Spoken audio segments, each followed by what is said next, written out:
Thank you everyone for taking the time to tune in today. Today's episode of the Topping Show is proudly sponsored by Topping Technologies. Topping Technologies is an IT value-added reseller and services company with a special proficiency in IT security. Heck, I see their founder at least twice a day. Gotta say he's quite handsome and brilliant. Tease me, you see, that's the joke. If you're an IT leader or a business owner, you can reach out to the team at sales@toppingtechnologies.com. Also, still giving away a free flamethrower with every IT purchase with Picatinny rail adapter, so you can mount it to any standard AR-15 like all awesome accessories can be. Go to toppingtechnologies.com and click the URL over the flamethrower button to learn more. And last year, trying to get to 6,000 subscribers by the end of the month, so if you can click that button and tell your friends, I would greatly appreciate it. Now going over to the business part podcast, Cadillac finally sold one of their fancy EVs, and it cost $340K, which is incredibly impressive that they found that one buyer. Now, this is brought to us thanks to Caleb Jacobs over at thedrive.com, and they say, quote, the $340,000 Cadillac Celestiq is officially out in the wild. Cadillac delivered Celestiq VIN 001, and it's great news. I don't know about that. And it's brown, which there's a picture of it. I'm sorry, I should have put a visual disclaimer, since this might be one of the ugliest Cadillacs I've seen in years. Though, granted, actually, no, that bar is quite high because they're also, well, usually so abhorrently designed, but nevertheless, it is now on the screen there. Now, they say, quote, I had to check, but the Cadillac Celestiq show car was revealed in July 2022.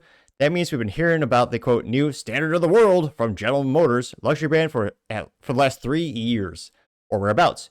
Much has been written about it, like how the wheelbase is longer than 10 feet, the roof that's actually the largest piece of automotive glass in the world, and a starting price of roughly $340,000. But now, I'm writing as of how the first Celestiq road car has been delivered to the customer. The VIN number 1001 was handed off to its incredibly wealthy new owner on June 23rd. The spec is unique, of course. All Celestiq are, they say no two will be the same. But this one is painted in dulce metallic with cinnamon and camellia interior. I'm personally glad it's not gray or black or white, and I'm especially happy that it's brown. Cadillac didn't disclose how much or much else about the car, and it didn't say a word about the owner's identity, because they would probably be very shameful if anyone knew they actually bought this damn thing. That's okay, I'm sure TMC will dox them the first time they take it out of town. What we do know is that the Celestiq makes 655 horsepower and 646 foot-pound of torque, like the rest of them will, and has about 300 miles of range. I can't say this for sure, but I think the car's new owner will care more about the Celestiq backseat appointments than how quickly it is. Rest assured, Cadillac paid plenty of attention to that space. Each passenger gets their own climate control zone. That's fancy. You can't get that in a Hyundai or Honda. Oh, wait, you can. They also have the climate control zone with the seats that are heated, cooled, and massaging, like a Hyundai. Heck, the headrest will even blow air into the passenger's neck to keep them from getting too sweaty. Ooh, that's moderately exclusive. In all, Cadillac says there are, quote, quote, 33 unique microclimate devices for comfort. That sounds a lot to me.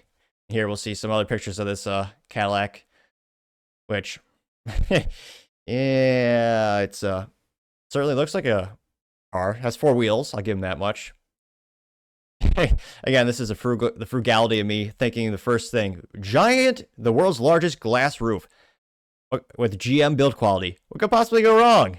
Oh yes, a pebble destroys it all, and you have to replace that. Granted, this person's obviously wealthy enough to afford this vehicle. They probably don't care about the maintenance cost, or Lord knows this thing is going to depreciate more than a Tesla or a Mercedes, or I'm trying to think of what's the most comically depreciating asset on the planet. Oh yes, a Jaguar automobile.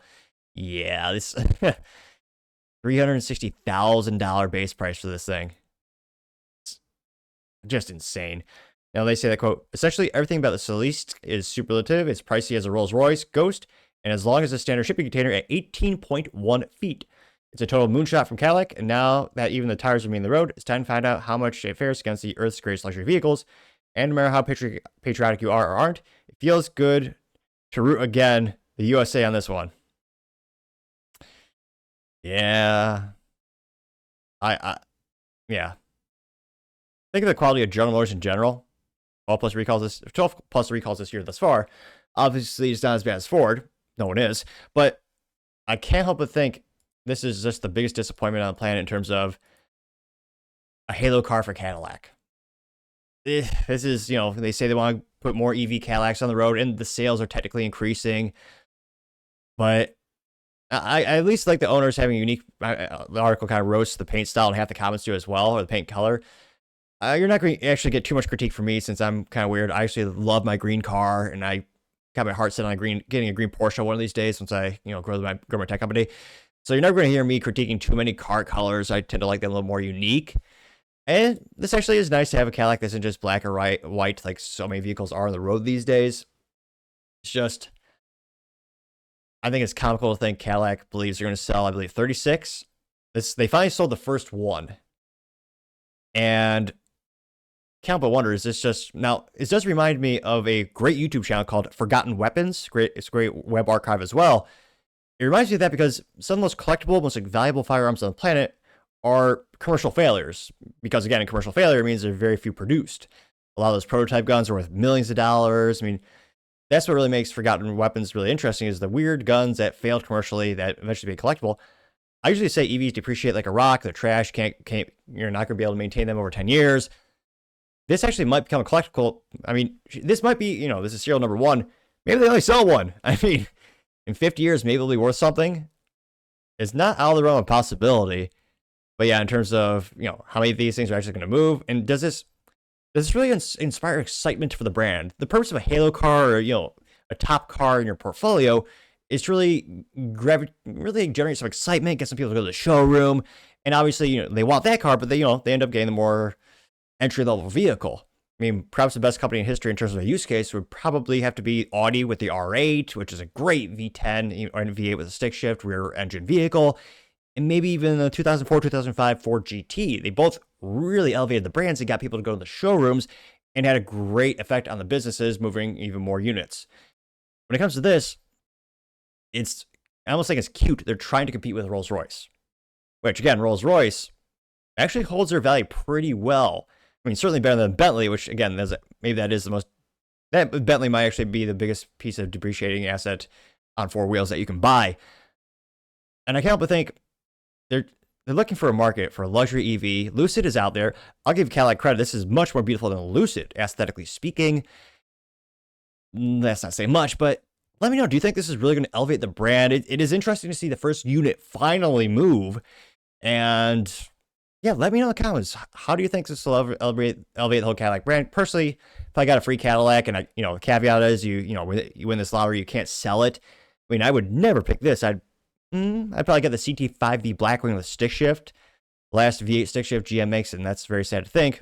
Or maybe the CT4V Blackwing, which is a twin turbo with a stick shift option. I mean, you know me, I love my three pedals, so that's what I would choose. But if you had a Cadillac lottery, would you choose this? Again, you can't sell it. Would you choose this as opposed to other Cadillacs? Let me know in the comments, because as always, be fascinated to hear what you have to say. Thank you, everyone, for taking the time to tune in today. Again, trying to get to 6,000 subscribers by the end of the month, so if you can click that button, I greatly appreciate it. Also, give me a thumbs up, thumbs down, or a comment. It's a great way to give me some additional feedback, letting me know how I can make the show better and better.